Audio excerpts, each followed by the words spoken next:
Welcome, friends, to another edition of Economic Update, a weekly program devoted to the economic dimensions of our lives, jobs, incomes, debts.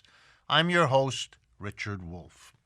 I want to begin today's program to talk to you about the Koch Foods Company. That's right, Koch as in the Koch brothers, one of their many, many industries that they own. And in particular, Koch Foods operates poultry processors. That's a nice phrase for ripping the feathers off of chickens and so forth and so on. These plants that they run are in Mississippi, particularly in the town of Morton, Mississippi.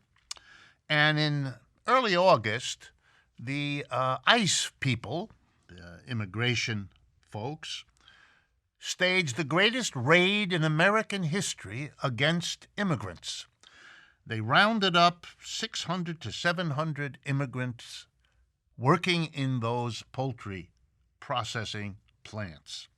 Let me give you the picture of what happened here. 600 agents of ICE, that's an awful lot of people, got together with helicopters. They were wearing black body armor. They were carrying guns. The staging area was a local National Guard base. Wow. What was this for?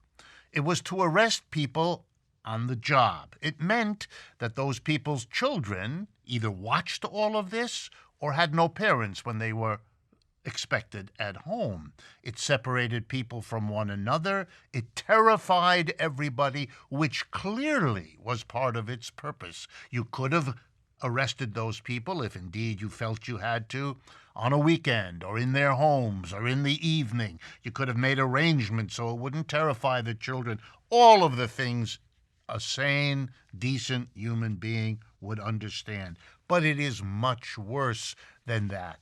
In this made-for-TV ICE raid, to placate perhaps the president or maybe his election base, who knows? Here's what we found really stunning. The employers of these 600 undocumented or allegedly undocumented immigrants weren't touched. No employer was arrested. No employer was taken into custody. No employer was affected at all. Their problem was to go find replacements for the people who no longer worked there. Needless to say, these are some of the worst working conditions and the lowest paid jobs you can imagine. Of course, the employer knew. The claim that the employer didn't know that these were undocumented immigrants is as believable as is the person who's trying to sell you the Brooklyn Bridge. But we're supposed to believe this sort of nonsense. I guess that's what patriotism requires of us. Why do employers want undocumented workers? The answer is simple, because they're afraid to do anything. You don't pay them on time, they're not going to go to the police and complain. You don't pay them at all, they're not going to go. They'll come back next week and hope next week you will get paid because they're terrified and they're terrorized, which is what this is all about. Eric Schlosser, the famous author of Fast Food Nation, wrote an article in the Atlantic Monthly, dated August 16th. If you have a chance, take a look. He documents that raid and all that it means in full, gory detail. The word shame is not strong enough to describe what is going on. I want to turn next to another specialty of our day, guns. And I want to report to you from the center. It's called the Institute of Health, Medicine, and Evaluation, maintained by the University of Washington, Washington State in the Northwest. They keep track of gun deaths per 100,000 of the population across the world's countries. The United States has the following: 4.43 gun deaths per 100,000 American citizens as of 2017, the latest year for which data are available. Let me give you an example. If the United States has 4.43, what is the rate in China and Japan? Ready? 0.4.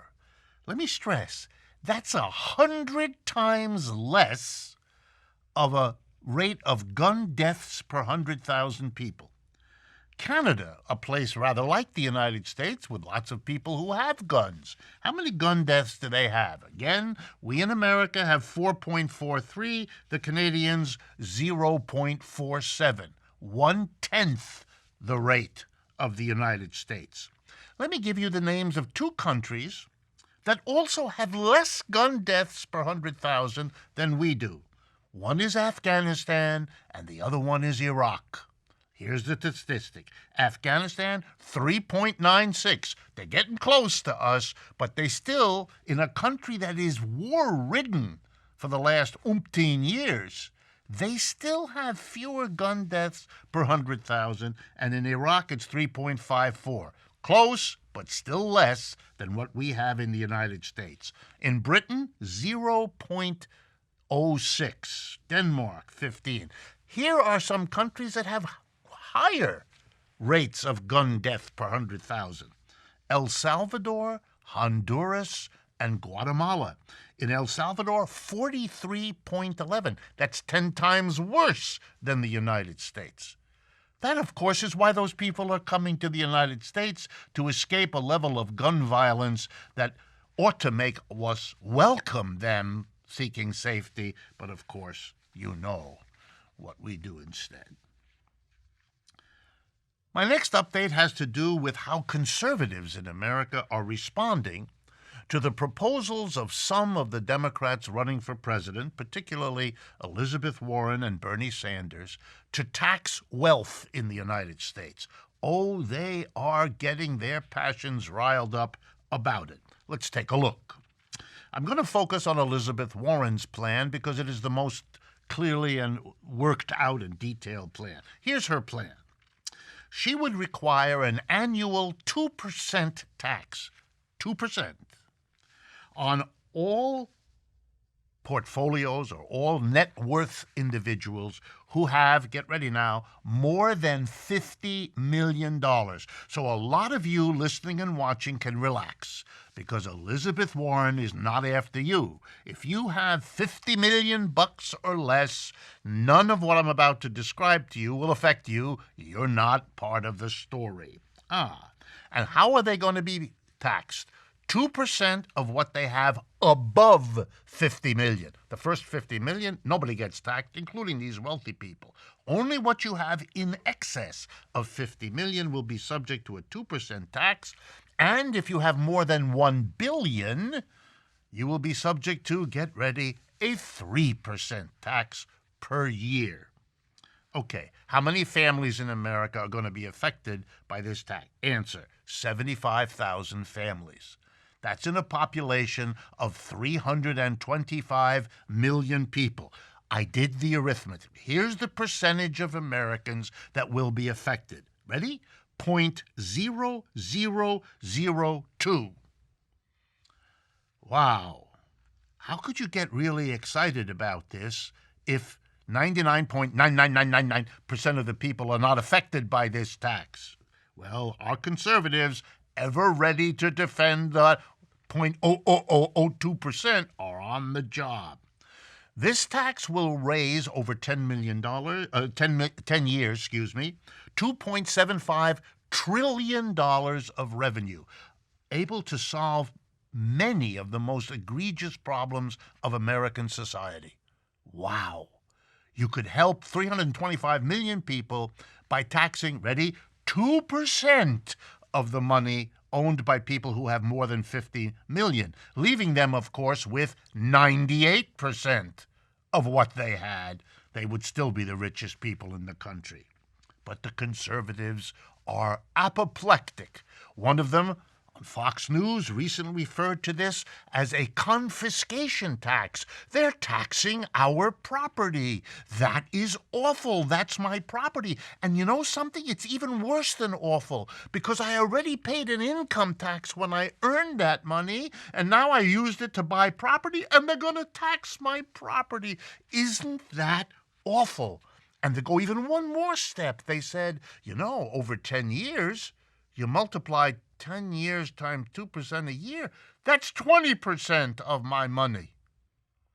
They really got excited. So let me respond, because their excitement is based on a level of ignorance which is so enormous that I don't really believe it. I think they know better, but they think we don't. So I want to deal with that. Let's start. Taxing twice. You're right. You are taxed when you earn your income, and then if you buy certain kinds of property, you're taxed again. One is a tax on income, and the other one is a tax on property. But there is nothing new and nothing exceptional about this. Let me give you an example. If you earn money, you pay an income tax. Suppose you use that money to buy a home.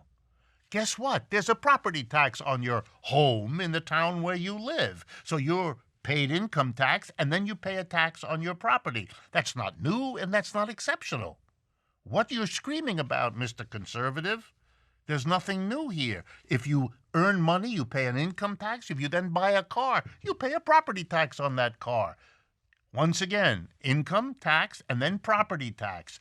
Ironically, what the conservatives don't want you to know is that there is a kind of property that doesn't pay a property tax in the United States. You know what it is? It's property in the form of stocks and bonds. In every community in America, they tax land, they tax buildings, they tax automobiles. But they do not tax stocks and bonds. It's the one kind of property that is exempt through the history of the United States, most of it. Wow. The fact is, it's a highly unjust system, this property tax. It taxes cars, homes, and land. That's the property average people sometimes have, at least the better half of them, in terms of income. 10% of the people own 84% of the shares of stocks and bonds. They're the ones escaping from a property tax on the property they're rich enough to own. And Elizabeth Warren and Bernie Sanders are going after that, which should have been done 100 years ago. There's nothing new and nothing confiscatory about it. If you're really worried about confiscating property, you should have been complaining about the tax on homes and the tax on cars, which you conservatives carefully avoid doing it. And now the funny joke about multiplying 10 times 2, and I'll give it to the conservatives, it adds up to 20. You're right. But what you forgot to remember is the wealth grows each year. It's 2%, but not of the same amount. It's 2% of the wealth as it grows. And 2% is a lot less than they're going to make. Because if you have this kind of money, you hire a hedge fund to manage it for you. By the way, you know what hedge funds charge rich people like this? 2% a year of the value of their assets plus 20% of how much it goes up. It's called the 2 and 20 rule. So rich people are used to paying 2% a year to their hedge fund manager plus 20%. The government is only coming and asking for 2%, not 20% of what it goes up. So the joke is it's a fake.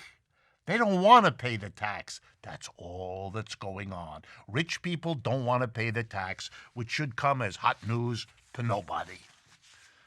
All right, folks, we've come to the end of this first half of Economic Update. I want to remind you, please, to become a subscriber to our YouTube channel.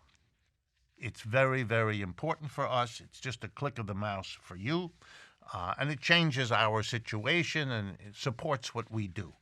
I also want to invite you, as we always do, to make use of our websites, democracyatwork.info or rdwolff with 2fs.com. Through those websites, you can communicate to us with email. You can follow us on Facebook, Twitter, and Instagram. And of course, and this is so important, our special thanks and appreciation to our Patreon community. Patreon.com, Democracy at Work, Economic Update, this program. Your support means the world to us, and we thank you for it. Stay with us. We'll be right back.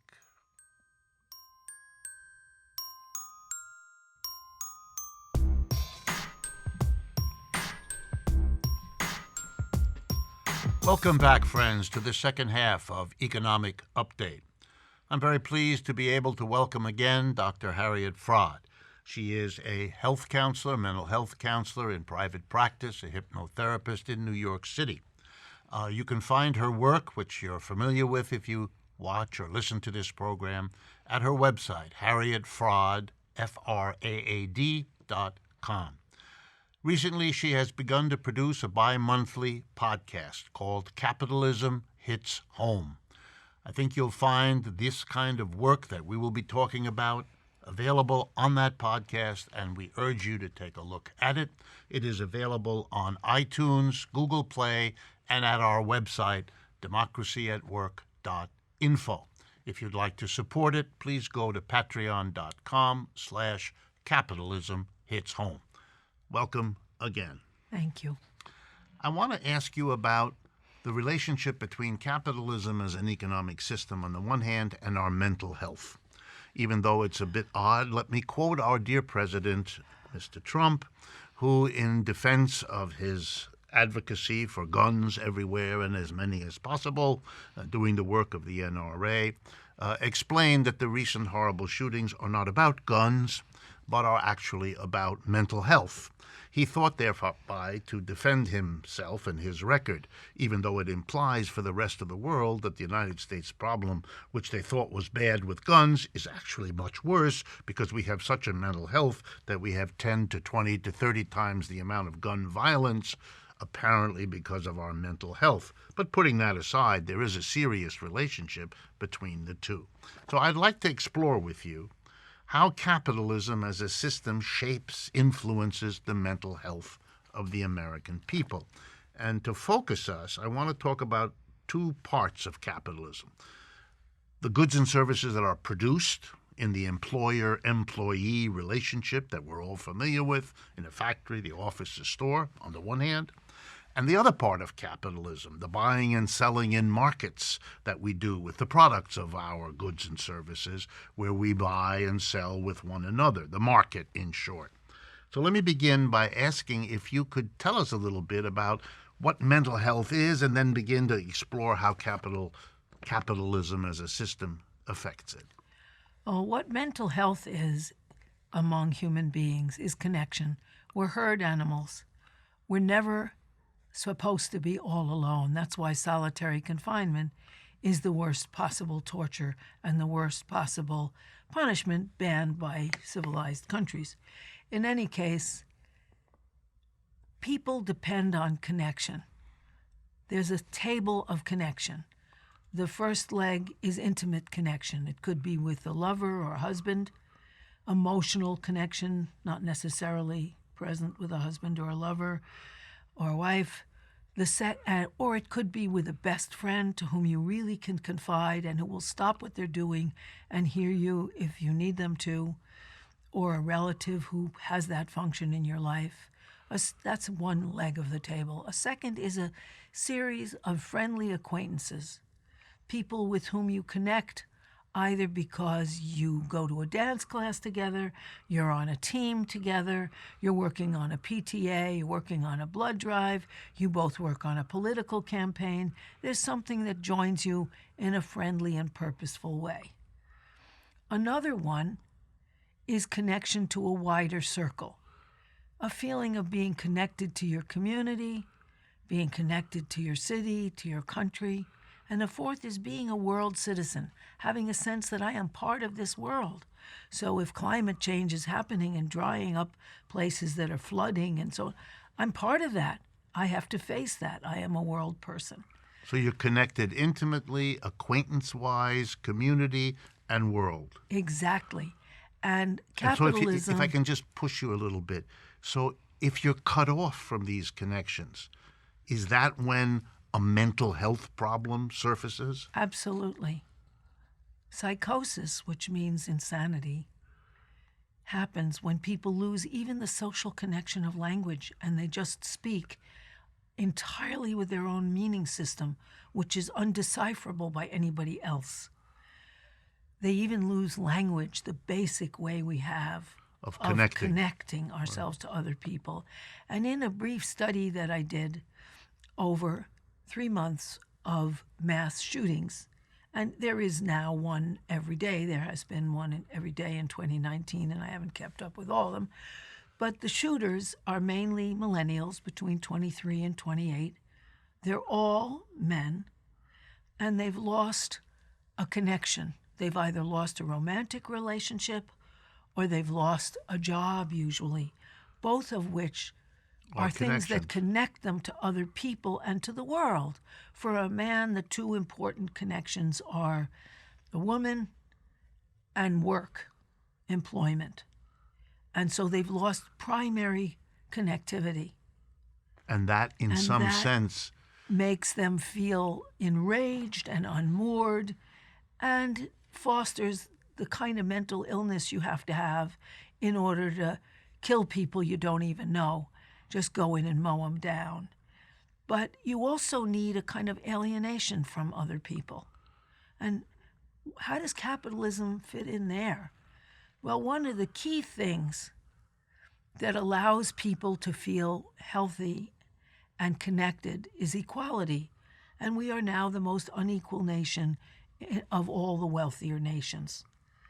When you have advertising everywhere you look, ads that are lying to you and you know it, you lose trust. Millennials, who are the loneliest people of all and the least connected, also lose trust that they have a future, because they don't. They're not even sure they have a planet, no less a job, because everything is shaking. Everything is precarious. So the connections are attenuated. They're weakened. Absolutely. They're weakened. You can't plan on anything. In the old days, you fell in love, you got married, you settled down in one place, you had children. Now the biggest increase in married couples types are married couples with no children. Most Americans aren't married between 18 and 35, the years of primary fertility, so they say. And people are unmoored. They're disconnected. Women are less disconnected because we've been given permission to be emotionally open and affectionate with each other. So you can walk into the bathroom in any women's room and say, oh my God, I'm feeling fat. The other women will interact with you about your feelings, or this guy's a creep, You immediately can bond with people. Men don't have that. They're much more guarded. Women walk around with their arms linked or their arm around each other. Men don't. They're much more physically isolated from another because they're afraid they'll be accused of homosexuality. There is a whole alienation of people from one to another. Plus, the way employment works is no one will hire you to do a job if you can't make more for your employer than you're getting as a salary. So you're always being robbed. He's always getting more. He's always trying to get more for him or herself than they give to you, which doesn't breed trust and kindness amongst people. Right. It's an old argument of the critics of capitalism, who use often the word alienation, that if your job is always a situation where the employer, the boss, is trying to get more out of you and pay you less in one way or another, you're setting up a tremendous adversarial situation in which you're on guard, you're distrustful, you're bitter, you're unhappy. We call the hours right after the end of the job the happy hour in the bar because it underscores how unhappy. Is it your argument, let me ask you, that these conditions disconnect people from one another? They disconnect people from one another. They make each other suspicious. Someone else will get the promotion, then they'll get more. You won't get more. At the office, people are jockeying for position so that they can get more, and they can have more power so that they can have more influence. And the CEO at the top gets between 250 and 350 times more than they get, even though he's not doing all that much. That's a big contribution. And the idea is getting more, and also the humiliation of the mass of people who have less. So the kid who doesn't bring their milk money is humiliated in front of the class. In one of the states, luckily this was defeated, but they had the idea that kids who didn't bring in their lunch money because they didn't have it should have to clean up after the other kids in order to have lunch. That there is a humiliation. You think of the people at the top, rich and famous and lucky. You look at somebody like Epstein, who came from a working class background and amassed $577 million, but didn't have a close relationship with anyone. Everyone was someone to use, and he was in a wealthy circle where they all used each other and did each other favors, like procuring adolescent girls to rape or money and connections. His whole life was money and connection until he died. But you're saying that kind of connection is not what you referred to before. No, it's a as transactional connection. That's the point. It's you get more than you give. So that he did Wexner a favor. Wexner was a billionaire who he served by hooking him up financially, for which he got $200 million in compensation at one point. Everything you do has a price.